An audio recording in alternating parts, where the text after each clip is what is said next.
वालेकुम everyone, welcome back to my YouTube channel. उम्मीद करती हूँ आप सभी खैरियत से होंगे और वीडियोस को भी पसंद कर रहे होंगे। इस वीडियो में हम डिस्कस करेंगे prophylaxis against different respiratory diseases. तो टॉपिक को डिटेल में देखेंगे, कंप्लीट देखेंगे। अगर आप चैनल पर नए हैं तो वीडियो को लाइक, शेयर और चैनल को सब्सक्राइब करना ना भूलिएगा। बात कर लेते हैं primary prevention of chronic respiratory diseases की, जिसमें रिडक्शन और अवॉइडेंस हो जाती है पर्सनल एक्सपोजर की to the common risk factor to be started during the pregnancy and the childhood.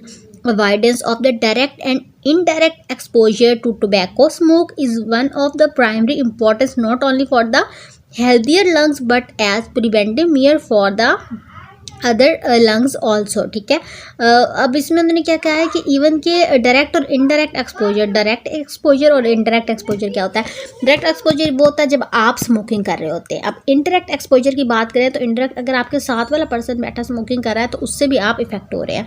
तो इस तरह से डायरेक्ट और इनडायरेक्ट दोनों तरह का एक्सपोजर जो है टोबैको स्मोक से ख़त्म करना होता है। इसके साथ ही सिर्फ इसीलिए नहीं कि अगर आप कोई डिजीज पर्सन है तभी आप करें, अगर प्रिवेंटिव मेयर्स अगर आप वैसे भी कंटिन्यू रखेंगे तो आपको बाद में किसी भी डिजीज़ का इस तरह से रेलेवेंट का सामना करना भी नहीं पड़ेगा।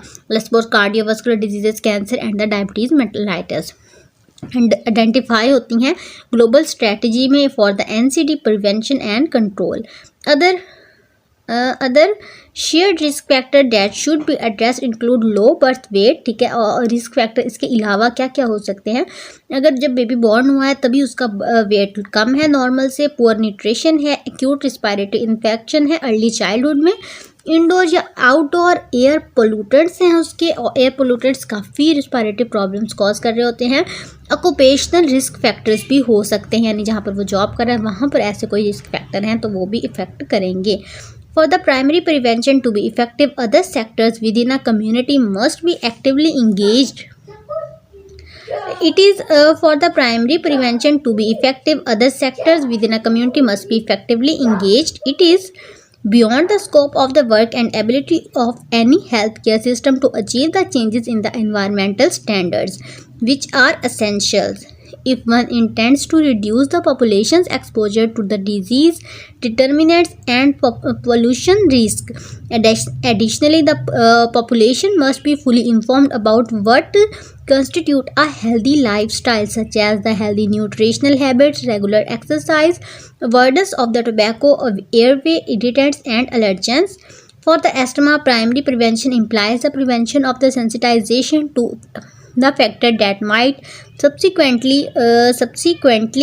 induce disease. In addition to those mentioned, there is increasing evidence that allergic sensitization, which is most common precursor to the development of the asthma, can occur attendantly.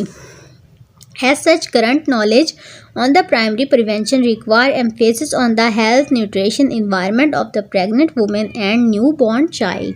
अब देन हमारे पास यहाँ पर आ जाती हैं इसकी स्टेजेस के प्राइमरी प्रिवेंशन में further क्या क्या चीज़ें आएंगी। रिडक्शन और avoidance of the personal exposure to the primary risk factor to be started during the pregnancy and the childhood. Primary prevention में जाहिर सी बात है हमने उन तमाम रिस्क फैक्टर से अपना एक्सपोजर ही कम कर देना है जो डिजीजेस कॉज कर सकते हैं। फर्स्ट ऑफ ऑल हमारे पास आ जाता है tobacco smoke, low birth weight, poor nutrition, multiple early respiratory infections, indoor pollutants, outdoor pollutants, occupational risk factors. Occupational risk factor में हमारे पास other sectors of the community must be actively engaged आ जाएगा। And then हमारे पास second thing आ जाती है information to the population about the healthy lifestyle, healthy nutrition habits, regular exercise, avoidance of the tobacco irritants as well as allergens. उसके बाद more research is needed before effective strategy for primary prevention of the asthma can be established. तो आज का ये topic हमारा basically prophylaxis थे, जो कि हमारे रिस्पायरेटरी डिजीज़ से बचने के लिए किए जाने हैं। उसमें हमारे पास जाहिर सी बात है रिस्क फैक्टर्स को डिस्कस किया। रिस्क फैक्टर्स के बाद हमने डिस्कस किया कि प्राइमरी प्रिवेंशन क्या क्या की जा सकती हैं और ये सारी चीज़ें डिस्कस हो गई हैं यहाँ तक। अगर आपको कोई भी इशू हो, कोई भी मसला हो, कोई भी बात क्लियर ना हुई हो तो ज़रूर आपने हमसे पूछ लेना है कमेंट सेक्शन में आके, ताकि आपको क्लियर हो जाए। और यहाँ तक टॉपिक को वाइंड अप करेंगे, नेक्स्ट वीडियो में नेक्स्ट कंटेंट लेकर आएंगे। तब तक के लिए इजाज़त चाहूँगी। अल्लाह हाफिज़।